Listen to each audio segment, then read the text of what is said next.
Ahora nos vamos a referir al mejoramiento de plantas de reproducción asexual. Específicamente vamos a hablar del mejoramiento clonal y de nuevo pueden consultar los libros de Cubero y Aquaz y los apuntes de la cátedra. En los sistemas de reproducción de plantas que hemos visto ya en clases anteriores, hemos visto que tenemos la reproducción sexual, en la cual hay una fusión de gametas, primero hay meiosis, formación de las gametas y luego la fusión, y tenemos distintos tipos de reproducción.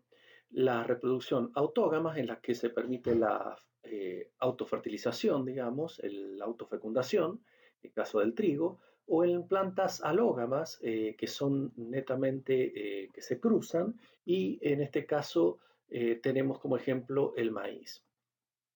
Como ejemplo de reproducción asexual en el cual la meiosis se ve alterada y no hay formación de gametas, sino que hay un proceso mitótico, que esto lo vimos específicamente en la clase de apomixis. Tenemos el caso, por ejemplo, del pasto dulce, que es muy común la apomixis en las plantas forrajeras, en las gramíneas, y en este caso se puede encontrar en este tipo de pasto. Luego tenemos los casos de multiplicación vegetativa.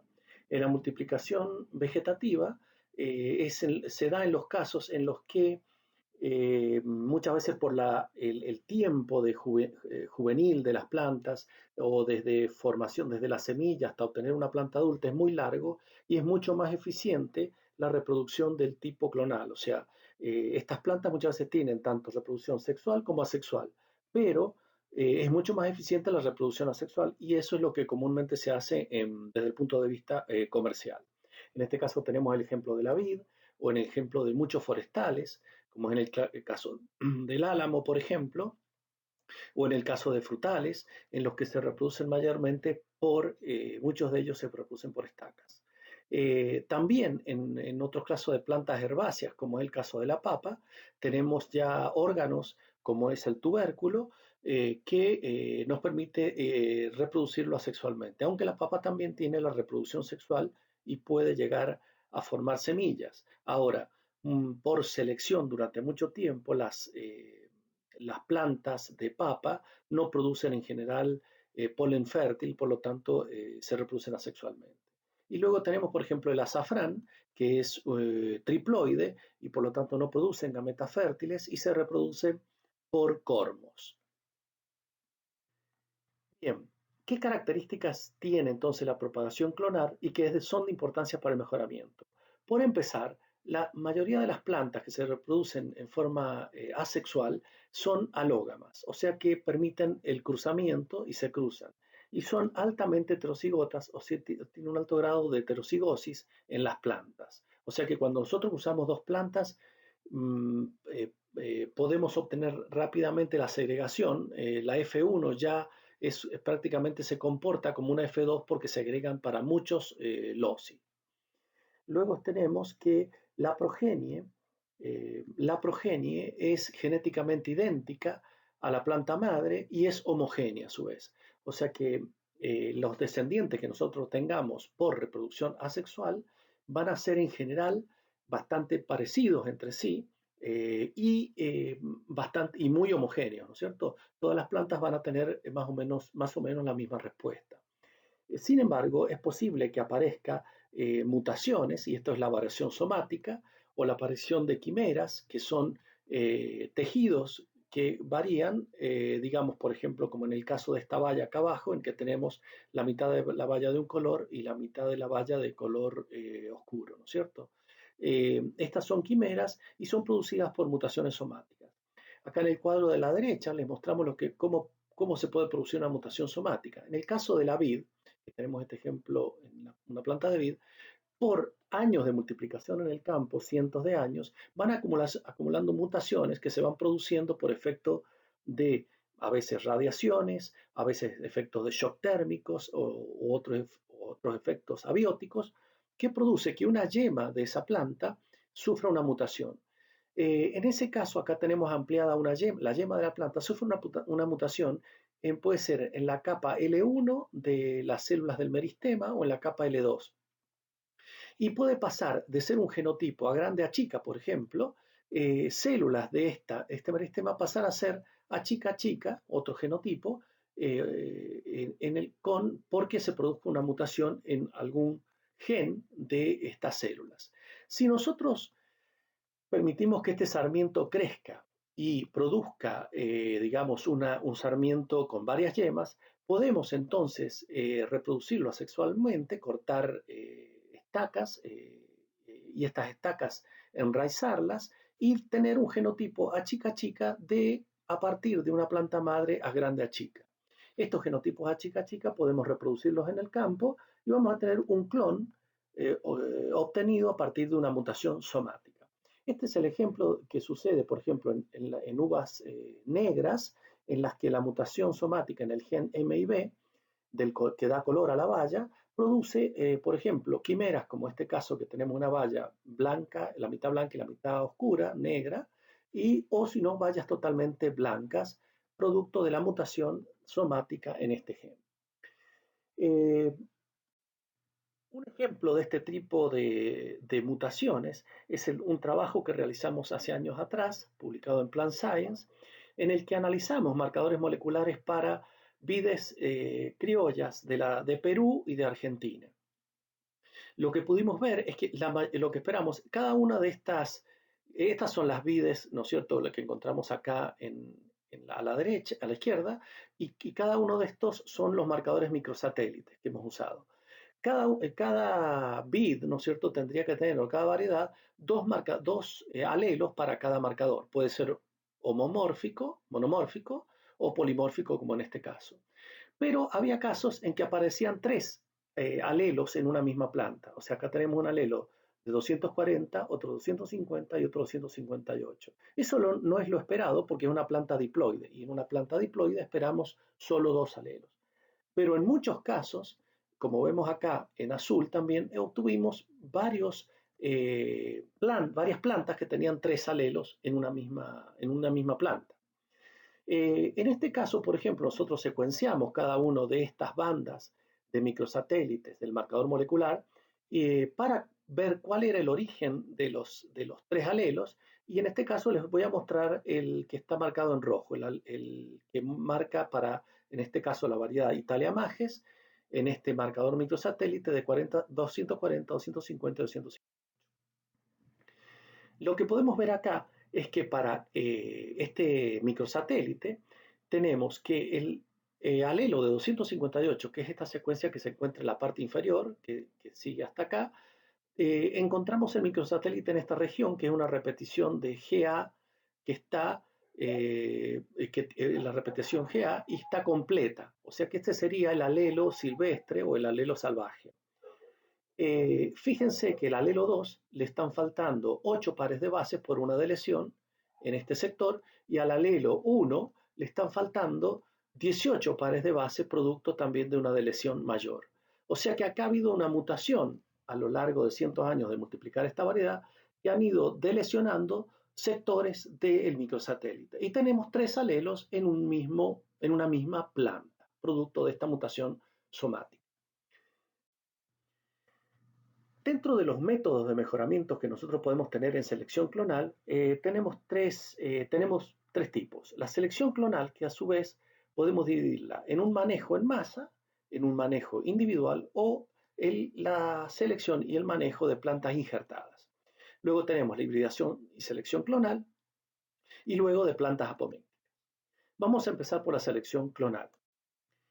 Dentro de la selección clonal, nosotros si supongamos tenemos vid, tenemos plantas de vid que hemos colectado, por ejemplo, en toda la región productiva de la región de Cuyo, hemos seleccionado plantas y estas plantas, si las llevamos al bulto sin individualizar y las plantamos en el campo y elegimos las mejores plantas y las plantamos, las seleccionamos y las llevamos en el campo, vamos a tener una selección al bulto o masal que no va a tener digamos, individualizados los fenotipos. Esta es una forma de manejar la selección y en ese caso tendríamos varios clones mezclados en esta selección.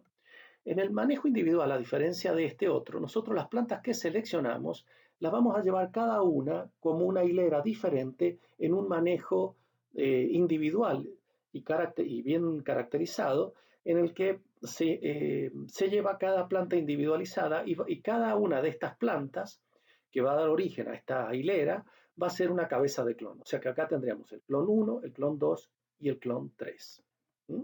Ese es el manejo individual, o sea que tenemos las dos formas de manejar las plantas seleccionadas. Otro caso es en el que no tenemos variación o queremos generar nueva variación por cruzamiento. Este es en el caso que estamos mostrando acá en el caso de papa, en el que cruzamos, por ejemplo, dos variedades, la variedad serrana y la variedad espunta. Y podemos estar combinando características diferentes. En una variedad podemos tener mayor producción, en otra precocidad.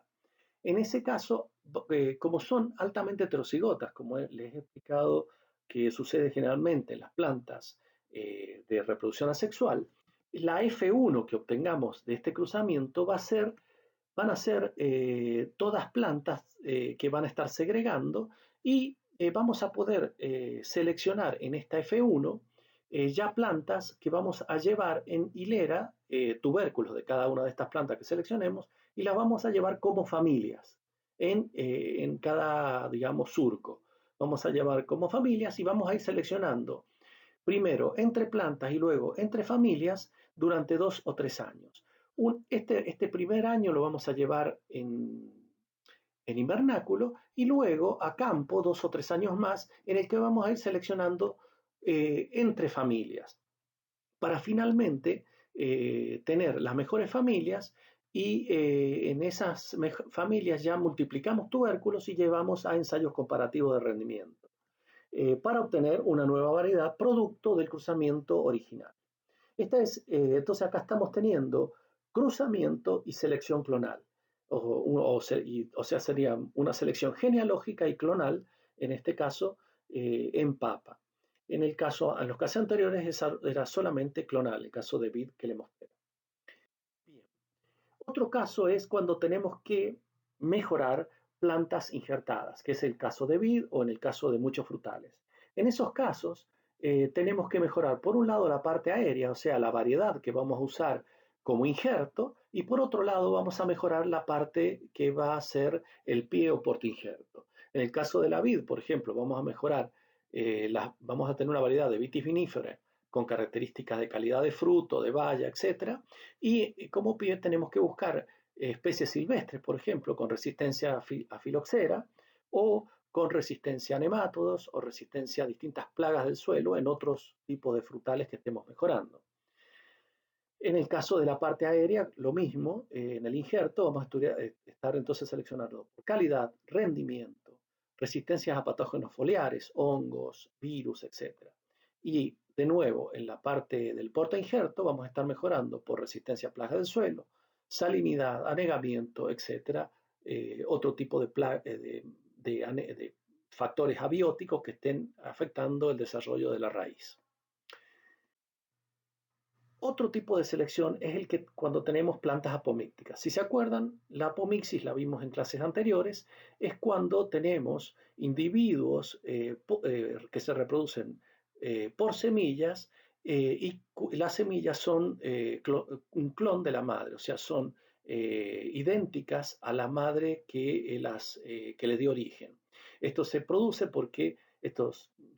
básicamente porque no hay, la meiosis se ve alterada, las plantas producen, digamos, por apomixis apospórica o diplospórica, producen semillas que son diploides y que son por mitosis. La meiosis se ve frenada o alterada y se reproducen por mitosis.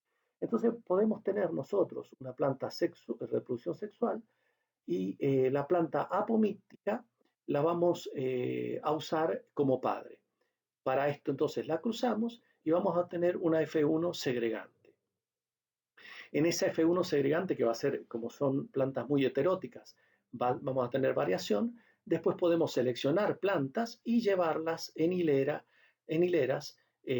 Primero sembramos masalmente la semilla cosechada de la F1, seleccionamos y cosechamos plantas individuales en el campo y las evaluamos por producción de forraje, por ejemplo, producción de materia seca, y después lo que tenemos que hacer es a las plantas seleccionadas para multiplicarlas clonalmente, tenemos que determinar si son apomícticas. Esto se puede determinar tanto por observaciones microscópicas de las flores o por viendo que las plantas que se obtienen de la semilla de las plantas seleccionadas son idénticas a la planta madre. Y luego lo llevaríamos en ensayos comparativos de rendimientos para obtener un clon que sea apomíctico, o sea que la semilla que obtenga va a ser semilla asexual, digamos. ¿Mm? Finalmente, como resumen, podemos decir que tenemos ciertas ventajas de la reproducción asexual y son que podemos seleccionar varianzas genéticas aditivas y no aditivas. O sea que nosotros fijamos en un clon rápidamente, podemos fijar si todas las varianzas, tanto aditivas como no aditivas, en un mismo individuo. Cosa que no podíamos hacer cuando tenemos reproducción sexual porque va a haber, como les decía, segregación y cada individuo va a perder las interacciones alélicas. Por lo tanto, una característica fundamental entonces es que se fijan estas varianzas genéticas, tanto aditivas como no aditivas, en un solo individuo. Otra es que si obtenemos por cruzamiento un individuo heterótico de muy buena producción, lo podemos clonar directamente y ya nuestro plan de mejoramiento se hace mucho más rápido. ¿Por qué? Porque rápidamente obtenemos fijada la heterosis en un individuo y podemos multiplicarlo rápidamente. Otra característica es que podemos propagar formas estériles, o sea, por ejemplo, como en el caso del ajo, donde no hay producción de flores fértiles, podemos multiplicarla fácilmente por forma sexual, ¿no es cierto? Lo otro característica es, como les dije, que se fija rápidamente un genotipo al clonarlo, o sea que en el plan de mejoramiento, inmediatamente que nosotros tenemos una planta con las características deseadas, podemos rápidamente clonarlas y multiplicarlas en el campo. Y luego, dentro de las desventajas, es que en la multiplicación clonar, al multiplicar órganos que son más grandes que una semilla, ¿no es cierto? Pueden ser estacas, pueden ser tubérculos, pueden ser raíces, vamos a tener una baja tasa de multiplicación y una mayor problemas en el manejo del material. Por ejemplo, tubérculos tenemos que mantenerlos en frigorífico para que no se pudran y se mantengan, ¿no es cierto? Por lo tanto, hay que mantenerlos y es costoso mantener ese material para multiplicarlo al otro año. Y lo otro que es muy importante es que generalmente por la multiplicación agámica, por tanto estacas, esquejes o tubérculos o raíces, se transmiten enfermedades, mayormente virosis, y entonces al irse acumulando los virus por años de multiplicación agámica es necesario renovar el material.